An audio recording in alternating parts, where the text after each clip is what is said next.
Hey, what's up YouTube, and welcome back to another video on the club wagon. A little progress has been made in the last couple of weeks. I haven't really had time to make any videos. I mean, I have had time, I just haven't taken the time really, but I thought now would be a good time to do a little update. So here she is in the shop. Right now, I was working on doing the brakes. I found some new pads in the van, which came with the van, so that was nice. So no big issue there. But these have been sitting a long time, so they needed to be like kind of massaged up and moved, and use some copper grease and stuff like that. So this is what I'm working on right now. The rotors are looking fine. I had to use the acetylene torch over there to free up the bleeding nipple on the back there. I don't know if you can see it, but that is always going to be stuck, especially on a lot of big cars that have been standing for years. Other than that, like I said, just grease up the kingpins and the what do you call them? What do you call these? What do you call these in English? I don't remember. Tie rod ends, I think. Something like that. I don't remember. I've also changed a few other things. I didn't have this hose that usually likes to collapse and seize up.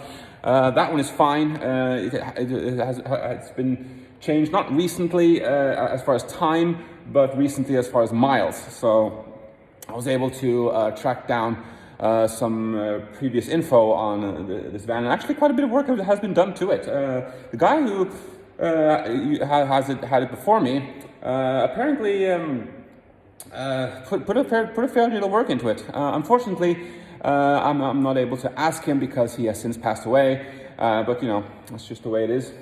Now, I'd like to make a little disclaimer here. I am not a certified mechanic. I am just some idiot who likes to work on old cars and trucks. I've been working on trucks since I was 12 or 13 with various degrees of success. But I've been tinkering. And I had an apprenticeship which I didn't finish because I got bored, ADD. Just do not follow my advice, okay? This video, or these videos rather, is for entertainment purposes only. I am not sponsored in any way. This is not a recommendation for someone who's professionally trained. This is purely hobby and entertainment value. So there you go, America. Moving on. As I was saying, the brake hose, I did change it on the other side. That was brand new. I was able to find that on the Norwegian version of Craigslist. We call it Finn. Also, it's got new battery, one from Biltema. It's like your Harbor Freight. And the other one, which is kind of difficult to find, is an original AC Delco. Yay! Because it's this special battery that no other vehicle really uses. I mean, I've been trying to find it, but I hadn't anyway. But speaking of brakes, here we go. When I drove this thing last, the brakes tended to pulsate with some kind of shaking. Narrowed it down to the rear drums getting what do you call it? Sort of oval in shape.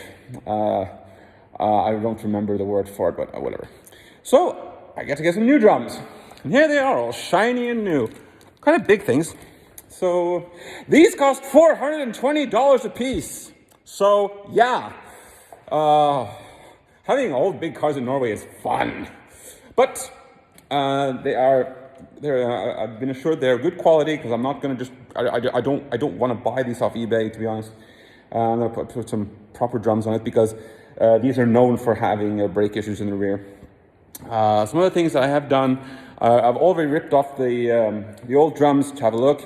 On one side, the parking brake handle, it's seized, so that's all moved up now. I heated up and used copper grease and all that. The guy who I wish I'd taken a picture of this. Had decided to, I'm getting ahead of myself a little bit. The guy who had it before me, or someone who has had this thing before me, had decided to adjust the parking brake by using nuts.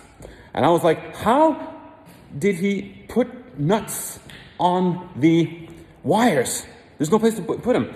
What he had done, he had made little slats. You see them? You see the little slat in the nut? I mean, obviously I've cut it. You see the one in the middle there? And opened them and crimped them over the wire, the brake cables, to adjust instead of ripping off the wheels in the back and adjusting them and finding out if it was an issue. There was nothing wrong with the rear parking brake cables. They've now been adjusted and aligned, and it's looking fine. I haven't adjusted the brakes yet, just because I had new drums on the way. There was no point. But the front brake cable is this guy right here. It's pretty crusty. I mean, and it was stuck. It did not move. It did decide to move when I got it out, of course, but my point to that is people say working on vans is hard. Yeah, it is, because underneath the middle of the van is, of course, the parking brake cable that goes up all the way to the front to the pedal. This has a pedal-style rear parking brake. Just disconnected this. By the way, this panel has been disconnected. I changed it out because my interior light didn't work, and that won't do. The little dimmer didn't do anything. It didn't turn on the interior light. It didn't dim the dashboard. It didn't do anything. But anyway, it has this parking brake pedal. That wire comes out. You're gonna love this. Behind the battery. Yeah. So everything had to come out. Well, not everything. I mean, a few things, and just this cable it goes along down side of the exhaust manifolds, and through some holes and strips and of course over the years people have zip tied wires and extra ancillaries to the brake cable. That's always fun to find out. So yeah. We're making progress. What else? Oh, yes. This is my favorite part. We've got some shiny new parts here. Oh, that's also nice. I like to state that I'm not sponsored by anyone. These are parts I bought myself. I have no sponsors. I will never get any sponsors, can't imagine. But new U-joints for the axle.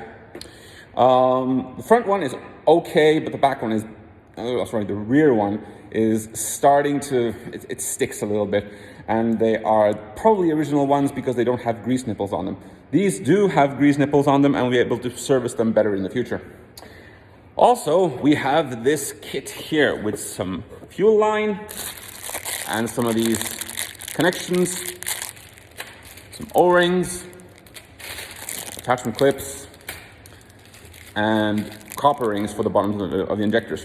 Now, the reason for this, these engines rather, it doesn't really matter if it's like an E350 or E250 or an F-Series, F250, F350, whatever, or a marine application. These over time tend to be poor starters. A lot of time it is, I'm not sure how to explain this, but I'm going to try. The kit I just showed you is for the return lines for the diesel system. Now, the O-rings that I showed you tend to shrink and harden over time, and this causes the system no longer to be sealed, and air will get inside and the diesel will slowly bleed back into the tank, and every time you start it up, the pump has a hard time in pumping the diesel back up to the engine. This is why a lot of these cars, including this one, has a new starter, because people are like, it's probably just a bad starter, it's not spinning fast enough, glow plugs, all the glow plugs have to work, and just put on a new starter and it'll be fine. But no. Though it is true, all the glow plugs, at least 7 of them, need to work for this to start properly. And the starter needs to be in working order, obviously. But if those things are in order, you are going to turn the starter over and over and over and over again and glow it excessively, and it's going to burn out the glow plugs and it's going to trash your starter. Now, instead of changing the starter, which is really cheap, Every time, change these O-rings and change the connectors which comes in the kit. This will prevent diesel bleeding back, and it'll make the truck easier to start every time. This is an engine that is supposed to be, like all diesels really, a fairly quick starter, but it doesn't. It turns like I don't know, 6 or 7 seconds in trying, and it starts. And of course, if it's cold outside, your battery's a little low, you're going to end up trying to start it and you don't have enough power, and you're standing there and you need jumper cables or a booster pack or whatever. But I'm going to make a separate video on this, on how to do that. Not how to do that, I'm going to show you how I do it. Not how to do it, how I do. Last thing, we have a new windshield. Remember? I had this little segment in which I showed you that the hood, or the bonnet, whatever you want to call it, flew up at 35 miles an hour. I was really impressed with myself then. Brand new windshield, awesome. The guys put it in, did an awesome job.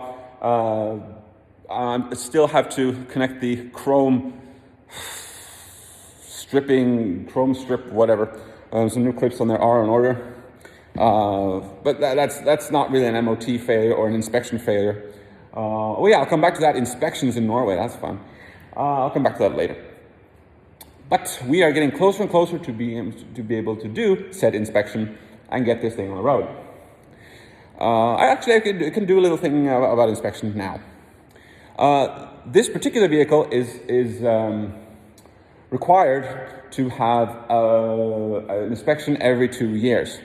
It used to have it every year when it was registered as a bus. It is now registered as a personal vehicle. This is because of the weight. I mean, obviously the weight hasn't been changed, but there are no longer 12 seats in it. There is 2. So, and it's been re-registered to apply to normal standard personal vehicle standards. This doesn't really make much of a difference technically, but it's a lot cheaper in the toll roads, and I only have to do an inspection every 2 years instead of 1. I was doing it every year. Personally, I don't mind doing an inspection every year because it helps keep the vehicle up to spec. But you know, for this to apply, that makes no sense. There's an inspection on the frame. There's a chassis number. The wheels, the brakes have to go through a brake roller. All the windows have to be virtually crack-free. There can be very little play on the king bolts and the steering and suspension. All that has to check. I know that in the States, you have some places or some states you have inspections, some places you do not.